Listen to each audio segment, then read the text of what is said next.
Human beings are truly a magnificent species. We have created the world we see and live in today. Everything from the light bulb to the mobile phone and everything in between.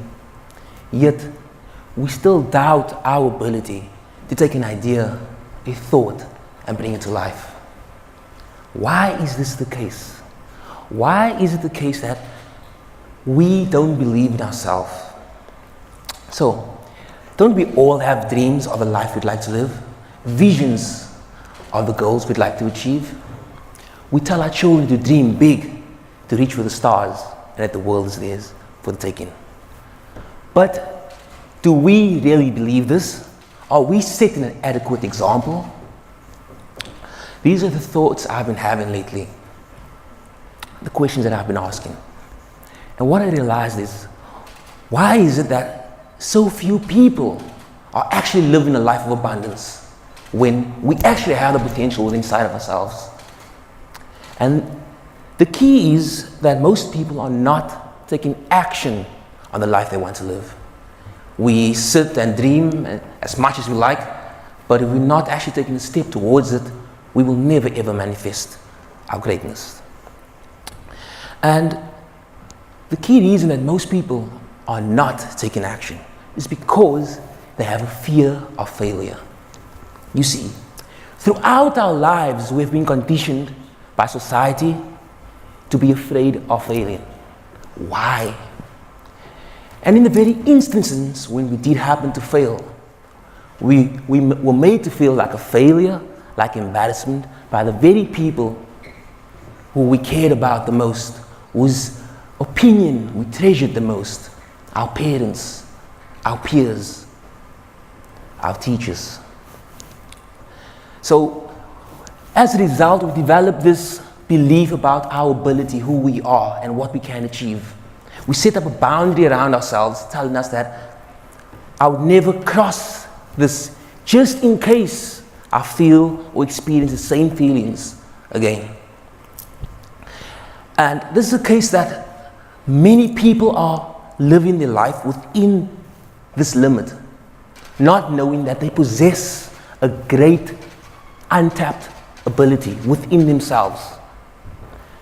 But they need to be able to stretch the limit. They need to be able to step out of their comfort zone, their safe zone.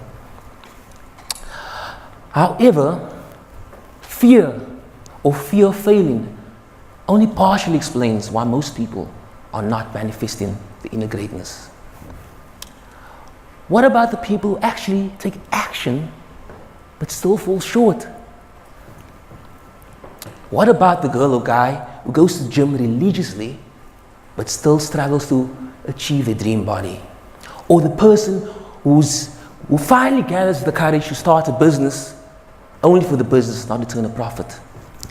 So then there has to be something more than just taking action in spite of fear. Now, most people are aware of the 3 principles of goal achievement, which is setting a goal, having a plan, and taking action. But most people are not aware about the most important principle that brings it all together. It's like the glue. And this is the belief in their vision, in their ability to actually create it. Because it's pointless wanting something, but if you don't believe that you can achieve it, how are you going to do it? You're not going to put in the required effort. Let's take the example for you. Let's think about the example. Let's say I want to climb Mount Everest. I wish I can climb Mount Everest. Okay, I set myself a goal, I have the plan, training, but I actually doubt my ability.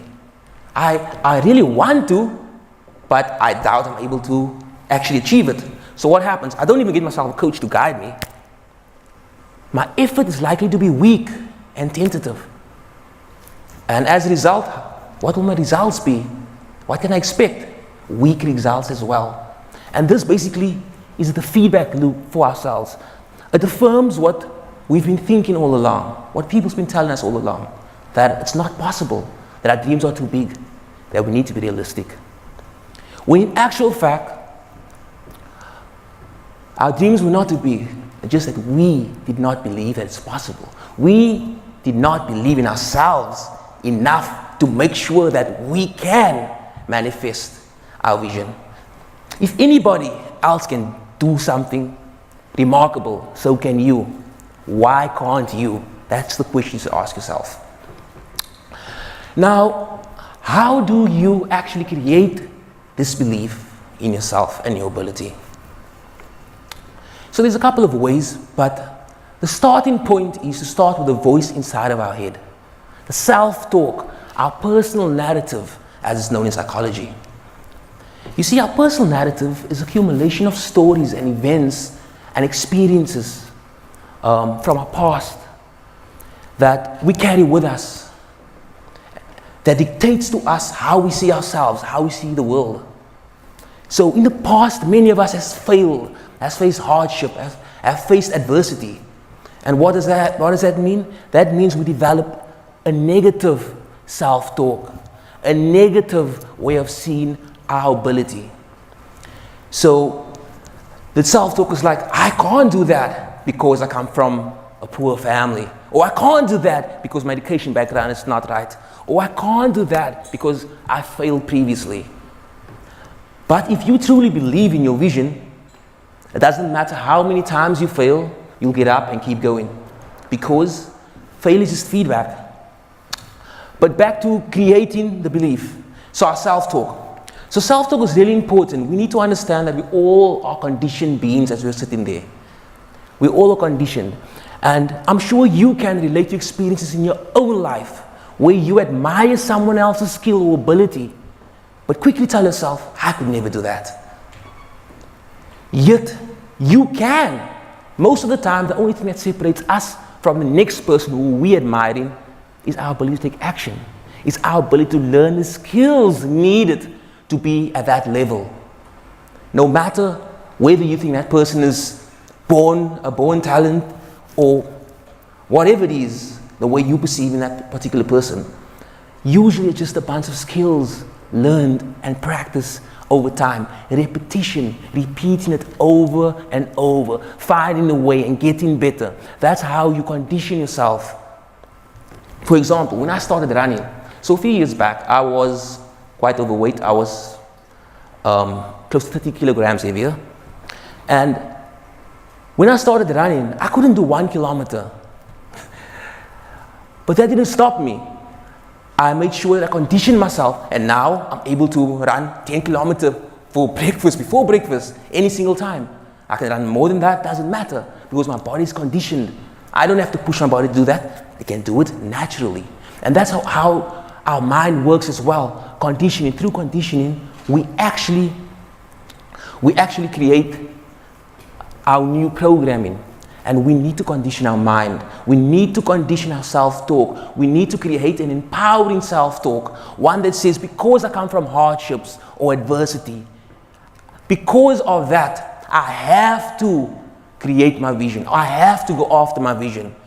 So you're not letting yourself off the hook. Because when you say, I can't, what are you doing? You're justifying why it's okay for you to give up. Okay? But why do you want to give up? You have one life to live. Do you want to live your best life? Or do you want to dream your best life? Okay, so back to the self-talk. And so self-talk is critical in manifesting our vision and our greatness. So we have to constantly be aware of how we speak to ourselves. Be very conscious about this and try to speak to yourself in a positive way. But obviously our conditioning plays a huge impact on this in our past. And this is where we have to recreate the way we see ourselves and our past experiences. And you see, human beings are meaning-creating creatures. We go through our life and we attach meaning to every single thing. Basically, this is done unconsciously most of the time. We're not aware of the meaning we assign to things. But now you have to think back to the hurt or trauma or adversity, whatever it was, that's been negative, that's defining you presently, that's allowing you to stay within your comfort zone. You have to look at that and be like, okay, how can I attach a new meaning, an empowering meaning, a meaning that allows me to actually go forth, A meaning that redefines how I see myself, because that's the important part. It's the way you see yourself. But you see yourself through the way you have defined your past experiences, your past story. So the time comes now that you have to redefine that story, recreate a story that is empowering, because it's all subjective. It's all within your mind. Yes, you might have faced difficult times in the past, but you're here today. You survived that. So my question to you is, do you only want to survive, or do you want to thrive? And in order to thrive, in order to create the life you want, in order to manifest your inner greatness, you need to be willing to use your mind and have it become your best friend, your self-talk. You should stop letting yourself off the hook and saying, I can't, and be, I can, I have to. So we spoke about self-talk, we spoke about meaning, and there's a famous psychologist called Viktor Frankl. He adequately explained in his book, Man's Search for Meaning, he spoke about his time in a Nazi concentration camp. He saw thousands of people perish in front of him. And he said that one of the reasons that most of the people died, he lost his wife, he lost his father, his mother, he says it was because of the meaning they've attached to this situation, to the experiences. And that is the reason he survived that, is because he learned to attach a more superior meaning, a meaning that gave him the willpower to make it through another day. So now that we understand that we have the potential to create an empowering meaning to our experiences, that we are able to start talking to ourselves in a better way, in a more powerful manner, and say, because of all of the things that happened to me, I'm convicted, I have to do what I set out to do. This is my mission. And obviously in life is going to be obstacles. That is one thing that's guaranteed. Challenges are going to arise. It doesn't mean now that you suddenly have the self-talk in order and you believe and you know how to set meaning that everything's going to be perfect. But what this means is that you're not going to back down, because you believe in your vision, you believe in where you're going, and you won't be stopped. And that's important. So today I want to end with, are you going to continue being enslaved to your past experiences, or will you now become the creator of your future? Thank you, everybody.